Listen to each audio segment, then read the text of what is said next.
Hey guys, Joe Madden here of the Joe Madden Sports Podcast, joined this afternoon by Alex. Alex, welcome back to the show. How's it going today? Pretty good. We had a great week last week. I appreciate you having me on again. It's always a blast. Absolutely. I'm excited to have you back on. You're giving out lots of free winners. Got a couple games to talk about today. How was the weekend? The weekend, we cooled off a little bit, and then I ended up taking a day off Sunday. But we had a great week, and I enjoyed the weekend. It was pretty chill. The weather was nice here where I was at, so went to the pool, enjoyed myself, had a couple of drinks, and now we're ready to pay for the next week's drinks, Yeah, absolutely. Gotta love that. Making some money to pay for our weekends here. Mm-hmm. Alex, talking about paying for the weekend, what are you looking at for today? I'm looking at your Toronto Blue Jays today. I know it's a little bit of a juice line at minus 140, at minus 1.5. You can even go up to maybe minus 2.5, which I think gets up to plus 100. I absolutely love Alek Manoah. He is an absolute stud. He has been coming out all sides firing pretty much since he started this year. I think he is 7-1 to start the year. Incredible ERA. Really, last start, he gave up more hits than he usually does. Still finds a way to get out of jams multiple times. He's one of the safest pitchers when I'm watching a sports bet. I hate when there's guys on second and third. I get all antsy, as we all do, when you got money on the team who's out there pitching and playing defense. But Manoah finds a way to get out of jams. I love him. And I think the Blue Jays absolutely hammer today. Hit the cover off the ball and cover that minus 1.5, maybe even minus 2.5 today at home. Yeah, I definitely think this is one that you could look at extending that run line. Now, I know you said sort of a little bit of a personal connection with Alek Manoah for you. Yeah, so Alek Manoah, I don't know him personally, but he is from my hometown in Florida. So I've been following him for a little bit. We're similar in age. He's a few years older than me. I think he's 23 or 24, and I'm about to turn 22. So he's a few years older than me. But I've been a fan of his for a long time, and he's just incredible. He's got incredible stuff, and I hope the Blue Jays don't trade him. I know that there's been some rumors that they can maybe don't even say it. For don't put it out in the universe, please. Don't put it out there with somebody like that. But I think he's absolutely incredible. And I saw you were pitching as well. You're talking about the team total. I'm on that as well. I think the Jays offense right now, Captain Kirk behind the plate, he's been absolutely fantastic. So I think the Jays are just an absolute wagon to start off the year. The AL East in general. Bet on AL East teams, and you usually will make money. Yeah, and I agree with you. And looking at this pitching matchup here with Bradish starting for the Orioles, you really can't back the Orioles here. No. I know for myself, I normally look to fade a team after coming off a road trip. In this situation, I just can't do it with the Blue Jays. Is that something you normally look at in your handicapping, totally. Alex? I look at traveling all the time because, listen, you got to take into consideration the human aspect of it. There's so many baseball games. There's so many travel days, especially when it's like East Coast, West Coast time, change difference with no rest day or something like that. But the Jays have just been so good. And again, every time I see a little bit of a divisional matchup, sometimes I think they care a little bit more. They kind of hone in just a little bit. And I know the Orioles are not a great team, but I think they are better than people expected them to be this year. I had them being one of the worst, if not the worst team in the MLB. And they're not great by any stretch of the imagination, but they have some players. So I think they're not going to hopefully overlook them, but I still think the Jays just absolutely hammer the Orioles today. Yeah.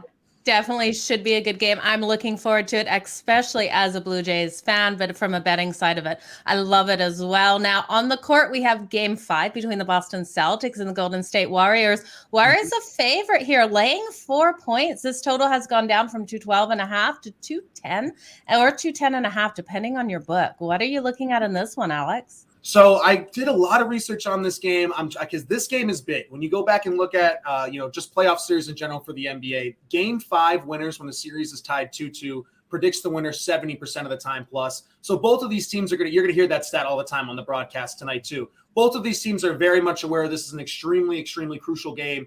And while the Golden State Warriors had their moment last game and Steph Curry probably delivered the best game of his career, in my opinion, at least since one of those Cavs series, the Celtics are just a better road team than they are at home. It's just what they do. They are 8-3 on the road this postseason, and they are undefeated against the spread following a loss. It's really hard for me to bet against that. Now, and a lot of people are going to say, well, why not just sprinkle on the Celtics money line? I think their defense is going to come out on fire tonight. I think they're going to try to hone in a little bit more on Steph Curry, even though it's impossible to stop guys like Steph. You can try and make it a little bit more difficult on him.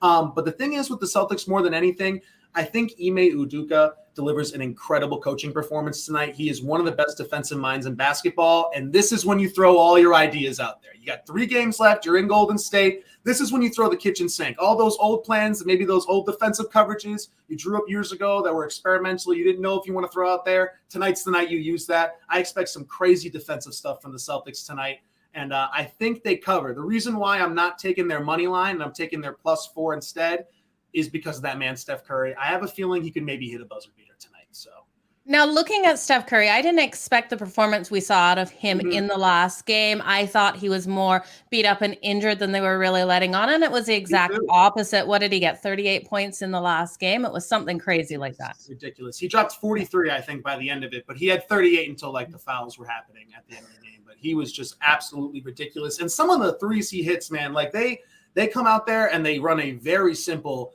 high screen. They get Looney or Draymond or Wiggins or Porter all the way out there to pretty much set a pick for him at the halfway line. He takes about 3 steps in, and you hold your breath, and you hope it doesn't go in that time.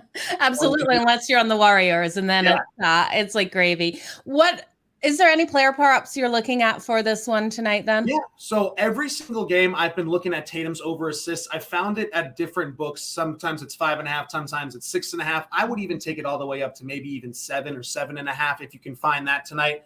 Tatum's expected assists in this series have been averaged around 11. In terms of expected assists. So again, things are not going to happen. Dudes are going to miss threes, obviously, like that. So he hasn't hit his assist total every single game. Last game was the first time he went under. I think he bounces back today. I think the shooters lock in for the Celtics. I think the big guys step up. Jaylen Brown, Marcus Smart. I think Tatum has a big game, like I've mentioned. And Robert Williams, the more he gets healthy, the more of an actual problem he is for the Golden State Warriors. If they can just hone in on Steph, again, it takes Steph Curry having the greatest game of his career to single-handedly beat the Boston Celtics. Can we count on Steph to do it week in, week out, day in, day out?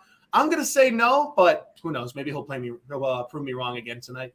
Yeah, absolutely. And I love what you say about Tatum. We know he has to have a better night than he did in the last game for the Boston Celtics to keep this tight. Because correct me if I'm wrong, he only hit 8 of his 23 or 28 shots on. He has not been doing well this series at all. Yeah. If the Celtics were up and had won this series already, he would not have won Finals MVP. That would have gone to Jaylen Brown. So I think Tatum is going to have a moment eventually in this series where he reasserts himself as the best player on the Celtics. Again, I'm sure it's not like a competition between him and Brown or anything. I'm sure they just want to win games. But it's expected that eventually Jason Tatum is going to have a masterclass of a game, just like Steph Curry did.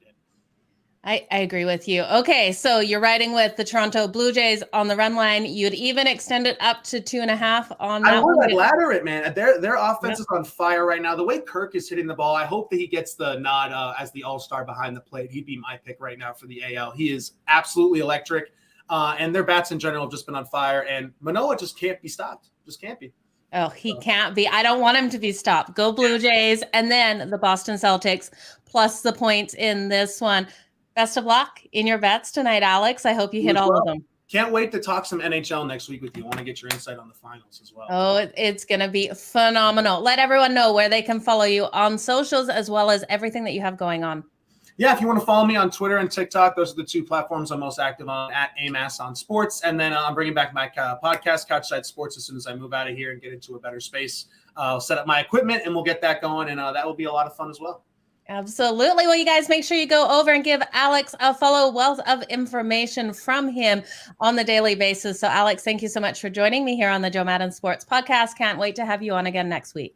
Thanks for having me. Thank you.